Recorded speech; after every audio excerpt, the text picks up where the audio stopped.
Assalamualaikum warahmatullahi wabarakatuh. Bismillahirrahmanirrahim. Alhamdulillahi rabbil alamin. Wassalatu wassalamu ala asyrafil anbiya'i wal mursalin wa ala alihi wa sahbihi ajma'in, amma ba'd. Tuan-tuan yang saya kasih sekalian, hari ini hari Khamis, ramai yang berpuasa sunat bulan Sya'ban sebagaimana mentedalani perbuatan Rasulullah sallallahu alaihi wasallam, yaitu Rasulullah sallallahu alaihi wasallam banyak berpuasa sunat pada bulan Sya'ban. Tuan-tuan yang saya kasih sekalian, kalau kita bayangkan pelbagai nikmat yang Allah Subhanahu wa taala telah berikan kepada kita, yang banyak telah kita kecapi dalam kehidupan kita. Cuba bayangkan saban hari kita masih diberi udara untuk bernafas. Kita masih dapat menyuap makanan untuk mengalas perut kita. Kita dapat minum untuk membasahi tekak kita. Bermakna kita masih diberi rezeki oleh Allah Subhanahu wa taala. Jika ditakdirkan rezeki kita telah habis, maka Allah akan mematikan kita. Apabila kita mendapat nikmat yang banyak ini, pemberian daripada Allah Subhanahu wa taala, persoalannya ialah adakah kita bersyukur pada Allah? Bersyukur ni tuan-tuan bukan sekadar mengucapkan saya bersyukur. Kerana perkataan ini kadang-kadang boleh diucap oleh orang-orang yang tidak beriman sekalipun dalam ucapan mereka. Tetapi yang dikehendaki dengan bersyukur ini ialah dengan kita beriman dan bertakwa kepada Allah Subhanahu wa taala, melaksanakan perintah Allah dan meninggalkan segala larangannya. Sebab itu dalam surah Al-Insan ayat yang ketiga Allah menyatakan, A'udzubillahi minasyaitonirrajim. Inna hadainahu as-sabila imma syakiran wa imma kafura. Sesungguhnya kami telah menunjukkan kepadanya melalui akal dan rasul akan jalan-jalan yang benar dan jalan yang salah. Maka terserahlah kepadanya sama ada dia bersyukur, yakni dengan beriman dan taat, ataupun dia berlaku kufur dengan mengingkari dan menderhaka. Tentunya saya kasih sekalian, mari kita renung apa yang ditulis oleh Al-Imam Syamsuddin Muhammad bin Abi Bakar, ataupun yang lebih terkenal dengan Ibnu Qayyim Al-Jauziyah, yang lahir pada tahun 691 dan meninggal dunia pada tahun 751 Hijrah. Dalam kitabnya Al-Fawaid, beliau menyatakan bahawa nikmat ni sebenarnya semuanya daripada Allah Subhanahu wa taala. Nikmat dalam bentuk ketaatan kepada Allah, kita boleh bersalat, kita boleh berpuasa, kita boleh mengerjakan amalan-amalan sunat, boleh bersedekah dan sebagainya.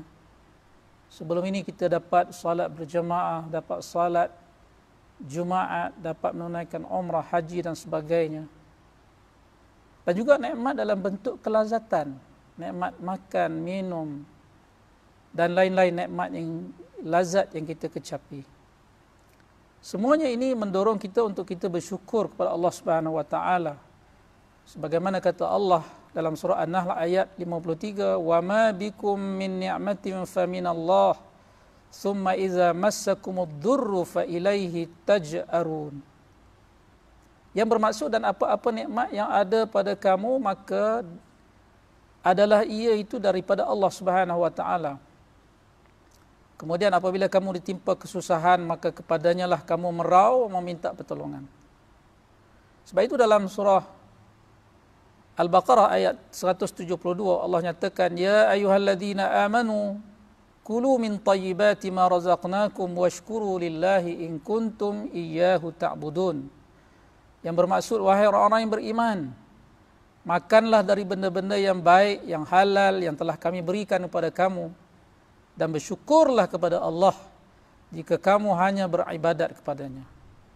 Tuan-tuan yang saya kasih sekalian, kita kena sedar bahawa seperti mana nikmat yang kita perolehi itu, yang begitu banyak, yang tidak terhitung itu, semuanya semata-mata pemberian daripada Allah Subhanahu wa taala. Maka seseorang tidak akan dapat menyebut, tidak akan dapat bersyukur atas nikmat-nikmat tersebut melainkan dengan taufik daripada Allah Subhanahu wa taala. Ini yang dinyatakan oleh Al-Imam Ibnu Qayyim Al-Jauziyah rahimahullah. Apabila seseorang hamba dalam kesempitan lalu dia berdoa, bermunajat kepada Allah Subhanahu wa taala. Macam kita sekarang ni menghadapi zaman kesusahan. Kita patutnya berdoa, banyakkan doa kepada Allah agar dilepaskan daripada bala, daripada wabak yang menimpa kita. Maka bagi memastikan kita berjaya dalam munajat kita ini, kata Ibnu Qayyim, kita hendaklah pastikan 3 perkara penting kita kena penuhi, iaitu yang pertamanya mestilah kita bersyukur pada Allah. Yang kedua, kita memohon keselamatan, keafiatan. Banyakkan doa, jauhi daripada bala, bencana, daripada wabak penyakit dan sebagainya. Dan yang ketiga yang penting ialah taubat nasuha, iaitu taubat yang sungguh-sungguh. Kita kena sedar bahawa ujian atau pembalak yang menimpa kita ini mungkin kerana dosa-dosa yang manusia telah lakukan kepada Allah Subhanahu wa taala.